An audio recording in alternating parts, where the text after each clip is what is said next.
Welcome to On the Rise. I am Evan Murray, and this is awesome. We're here to talk about all the fun facts of Chinese language music.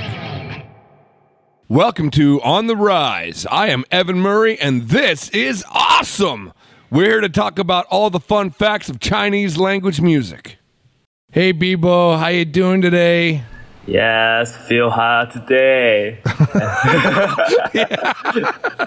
That's good. You're feeling hot. That's right on. Yeah, it's still very hot in Taiwan for sure. Yes. So, Bibo, you're in a band called Four Pens, which is an indie folk pop band, right? Yes. And I came across you guys because you guys have applied to perform and showcase at the Jade Music Festival that's happening in Vancouver, British Columbia, November 28th to December 3rd. So, welcome. Nice to meet you today. And I'm here to learn all about your music and your career, and also your interest in helping us represent the Chinese languages in North America. Yes.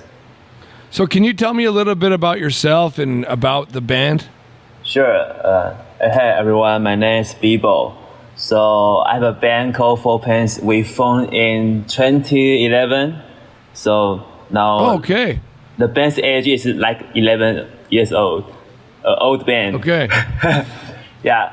So we actually active in Taiwan and Japan. Yeah, we have 7 times tour in Japan. Yeah, but we don't know why. We sing in Chinese, but Japanese love that.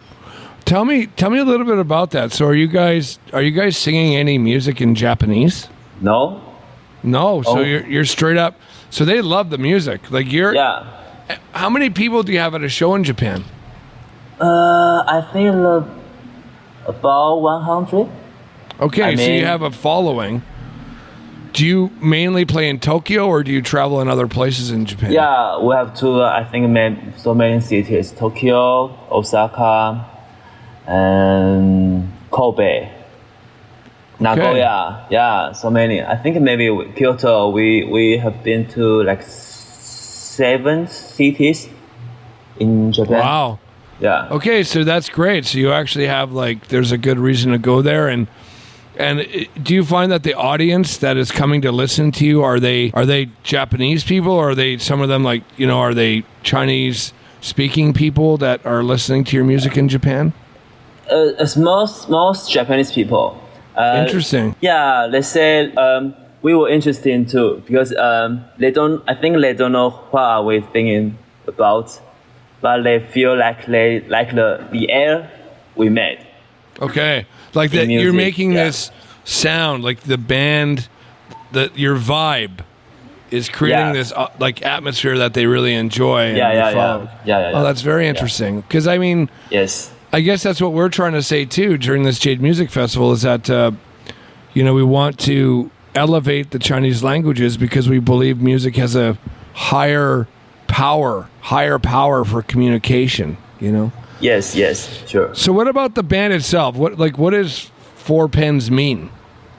Four Pens is actually, we have only 3 members, so we combine our nickname. So our lead vocal, her nickname is Little Four. Littlefoot. And another Little Four. Oh, Little Four. Okay. In Chinese, Little Four. And another, our keyboardist, her name is the Zi. It's like the number of the pens. In Chinese, the quantity. I don't know how to say. The 1 pence, 2 pence. The quantity. Yeah, the number. The quantity. The number. The quantity, the number. So my nickname is Bibo, and B means pencil. Okay. 12 pence in Chinese. So 4支笔, 4 pence. Oh, okay. Well, and thank you for I know English is not your first language, so thank you for helping me understand that. That's very kind of you. Thank you. And what influences you guys? You would describe your music as folk indie pop. Is that correct? Yeah, I think so. We in the beginning we very love folk music like the church and the crowd rule in the college in our college time. So we love folk music, and but as the time goes by, I think we listen to more music about rock, about post rock, about electric music. So we add that to our music, folk music, and I think somehow we mix them like a Japanese pop music, little. I mean like a song. I think maybe like a city pop. So I think that's why Japanese love our music.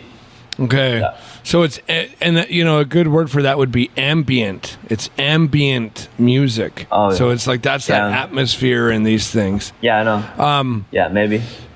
So where are we going here? So you guys also are touring in China too, right? Like you guys are doing Taiwan, China, Japan. I mean, before the pandemic, obviously. Yeah, only one time. Okay. And how was that? Did you like it? Was it a good experience? I think it's still good, but it's very exhausted. Okay. we have nine. We have three shows in 9 days. 3 shows in 9. Sorry. 7 shows in 9 days. 7 shows. Okay, that does sound exhausting. Absolutely. Yeah. Yes. So, who is your favorite artist outside of the Chinese-speaking countries? For me, I love Bon Iver. Okay, so that's Bon Iver, right? I think it's called Bon Iver.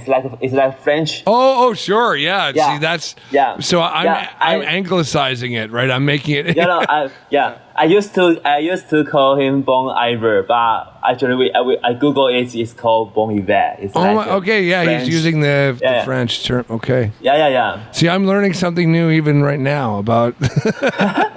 Yeah, I love him a lot because I think his conception of folk music, I think he combines so many elements of other genres of music, but do it very well and make me so many inspiration. Yeah, well, I mean, he's another guy that's kind of like ambient folk, right? Like the whole mood and atmosphere, right? Yes, and with a lot of chorus. What's your favorite artist in the Chinese-speaking world? For me, I love a group called Laiba, Kama Baby. Okay, and tell me a little bit about that band. Kama Baby in Chinese is called Laiba Baby, and the main member is like a brother and sister. Okay. And I love the reason why I love them is like their lyrics is very make people think. Okay, so like they have very like philosophical. Yeah, because the songwriter and lyrics writer, he's studied in philosophy, and he even go to Europe to study in philosophy. So his words have so many space to think for me. When I listen their songs, I can sing a lot about my life, about love, about hurt, about something. Yeah, make me think. And where are they based? Reason. Where are they? Are they in Taiwan or where? Okay. Taipei, so are you guys like friends? Do you hang out like you're? It's not like friends, just the colleagues or like you're a fan. My idol. It's my idol. Okay. I still know. Yeah, I still know them, but I will see them as an idol, not friend. Yeah. No, that's very endearing. That's very sweet. Your experience playing in front of a non-Chinese speaking audience would be in Japan, right? Yes. And tell me about your favorite memory of that. Do you have a favorite memory? Yes, I think so. I think there's a Tokyo jig of our tour in Japan. It's our first time tour in Japan. And actually, we were so nervous because we can't speak Chinese at that time, and we only think Chinese. So, as you know, the Japanese don't know the English very well, so we can't actually communicate with them. Because we talk to them in English, but we don't know if they understand us. So we are so nervous after the show. But after the show, we stand there and to say goodbye to them. But some maybe 3 or 4 people, Japanese people, come to us and said to us oh, your music is so very great and so touching. That time is a very good memory for me, for us. Sure, you're in a different country and people are telling you that they really love your music or that they feel your music. And you sold, Japanese people still listen to CDs, so did you sell a lot of CDs there? Yes. And actually, and when they came to us, they don't speak English, they don't speak Japanese to us. They only do the body language. Okay, right. Because there is body language. That's right. Yeah. We can show signs to each other. Right? Yeah. So it's very interesting. So how much do you know about Canada? Canada. Actually, I have arranged a band called the T-Tech in Taiwan. I have sent them to the CNW in Canada. Once, it's like I think 7 years ago. So I think I not really know in Canada's music scene, music industry. I don't really know that well. Are you working? You're not just a musician, but are you also working in the business? Are you managing bands as well? Yes. In 2015, I built a record called Doorcats Records, and at that time I do the management. A record! You have a record label here in Taiwan. Yeah, used to. Okay. Yeah, because at that time my band foriegn is my band is like a take break. But I still want to do something. Yeah, that's fine. You take a break, yeah. Yeah, but I still want to do something about music. So I built a brand and get some artists I like, and I try to manage them. Yeah, at that time. But now because my band's come back, so I focus on my band. So the records now it's just the band, the now foriegn company. Yeah. Okay, so your partners are the people in your actual band then, right? Yeah, yes. Okay. And so when we talk about Canada, are you aware of any differences between Taiwan and Canada? Yeah, Canada is much bigger than Taiwan. Yeah, and it's colder, much bigger. Snow a lot. And much colder, that's true too, absolutely. Yeah, because one of my best friends, he had been to Canada for the working holiday. Okay. Like working holiday for 1 year. So yeah, sometimes I like video chat to them. They feel like so cold. Okay. Yeah. No, that's very understandable. Really? Yeah. With Jade Music Festival, that if we included Chinese language award shows in North America, that it could be very, very popular. We believe that because a lot of the Chinese speaking world would be very interested in that if there was Chinese language award show in Canada.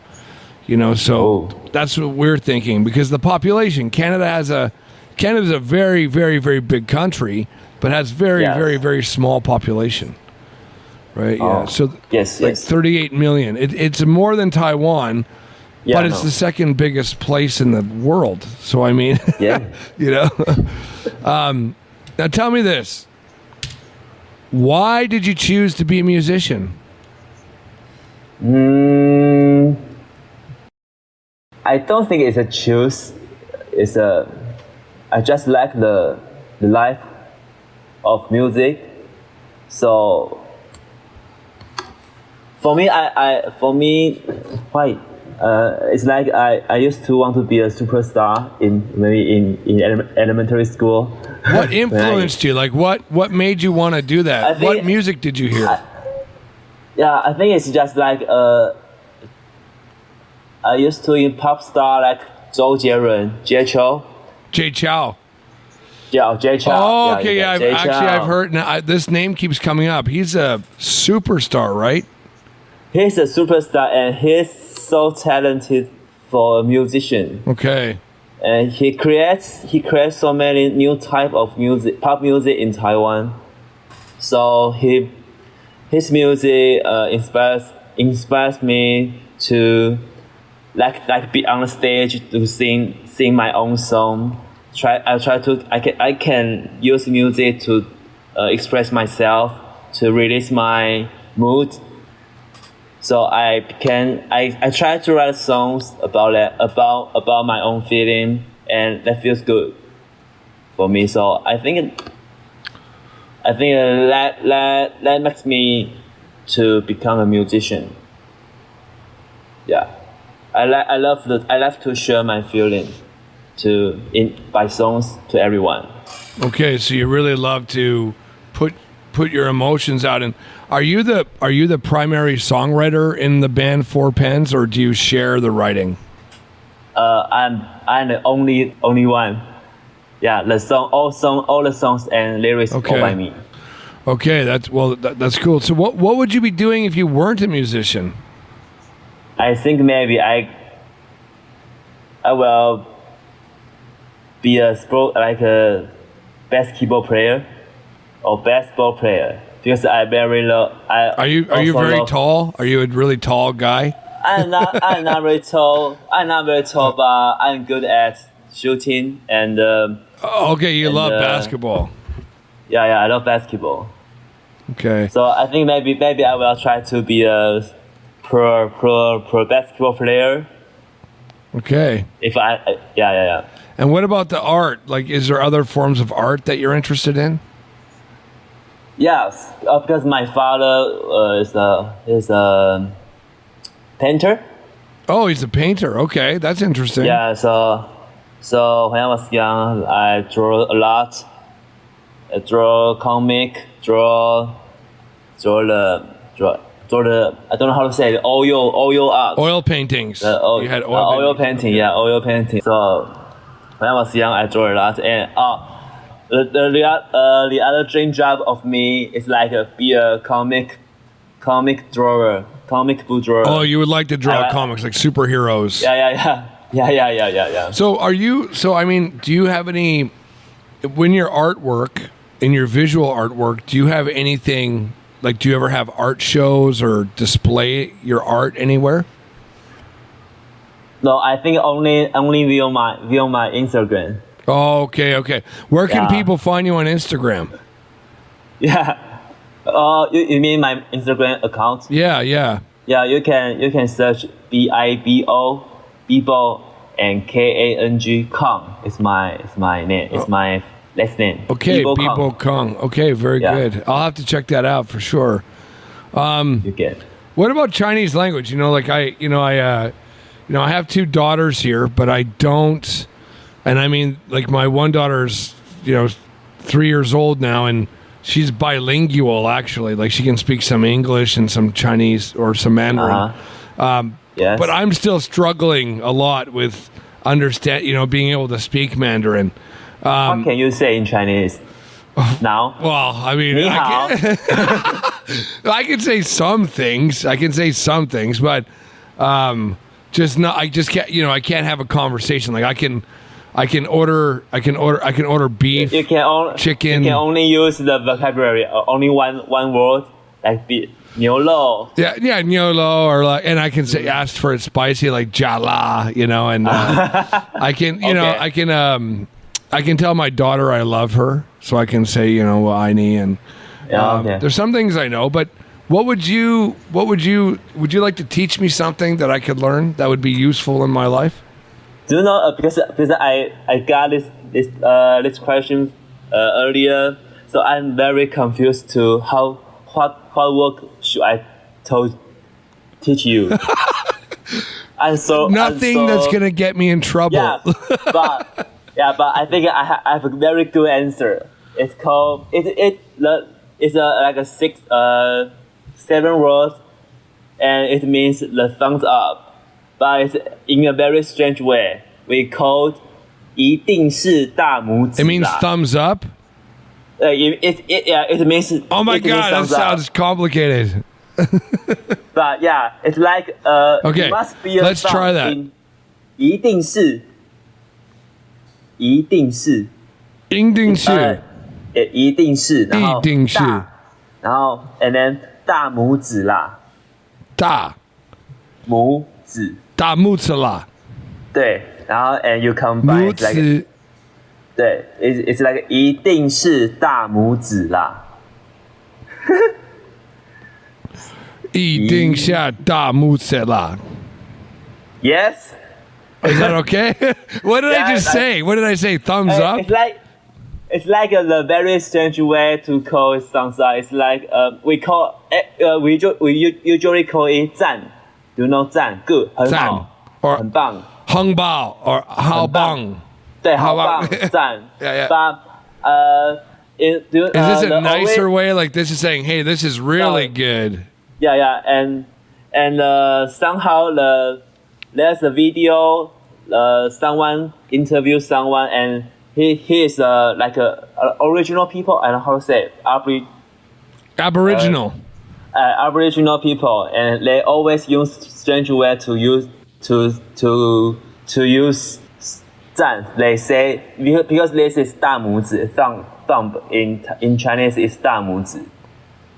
大拇指. That's the对 actual thumb. Yeah, and Okay. the three word the beginning of three word is 一定是 is must be in English must Oh, be. must So, be a thumbs up. Must be a the thumbs thumb. up. Yeah.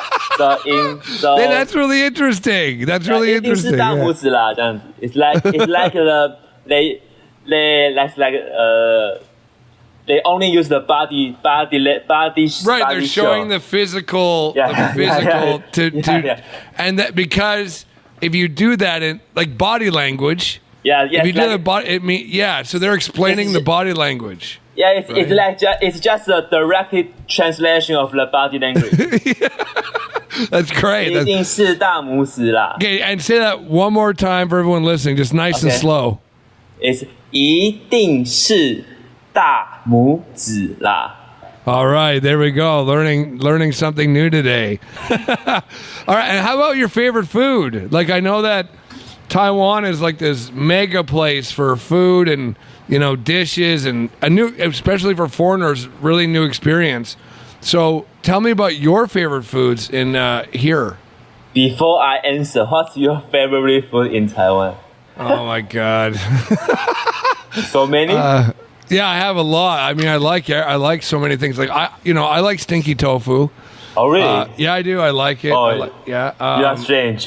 I never ate tofu before I came to Taiwan either. I never ate tofu before. Okay. And I started eating tofu when I was here, and I like all the different kinds. Like I always order extra doupi when when I eat hot pot. Always. But I like Taiwanese barbecue. I just ate that last night actually. So I like it really, really spicy. Like this on the street, the barbecue, Oh, And, okay. I was eating it last night. Like I was eating all the beef and the pork and the tofu. And while I was eating it, it was so spicy it made me sneeze. Like I went achoo while I was eating it. So all the chili powder went in my nose. And I was like, God, it was so painful. Really, it was so painful. I had to like pour water into my nose. It was horrible. Nice. Yeah, I think it's very difficult to tell you my favorite food in Taiwan because, as you said, Taiwan has so many delicious food here.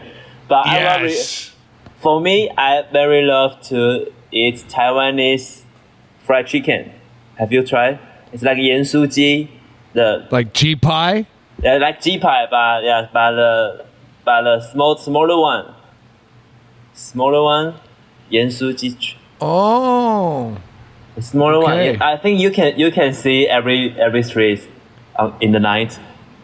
So it's fried chicken, right? Like, yeah, it's fried chicken. Yeah, it's fried chicken, but it's not G pie. It's the smaller chicken. Pieces. Yeah. Okay. And is it like chicken pieces? Is it just meat? Is it just meat?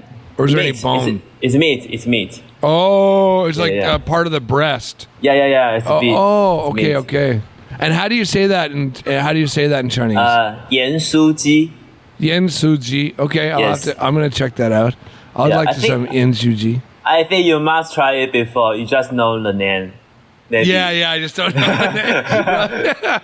No, fair enough. Yeah, you must have tried it too. So the yen suji, I think is the only food to make me happier from the very sad mood or lonely. You have if you feel lonely, you eat yen suji. You're making me hungry now. Yeah, you can feel better. Yeah, yen suji is so very it's good. like it'll help you with depression. If you're sad, you can go eat young suji. Is that it? Make you feel better. And it's better to have a beer too, combine. Yeah, a beer and yen suji. Oh, now you're talking. Yeah. Now you're talking. I love the way the freedom here in Taiwan. I love to have beers, go in 7-Eleven, buy beers, sit outside, eat some food, drink. Yeah, I enjoy it. I like to go to the pubs. I like to do that here. It's very, very safe, very fun, always. And that's it, folks. Please continue to listen to the next parts or continue to the next episode. Please don't forget to hit subscribe and follow On the Rise. This is awesome.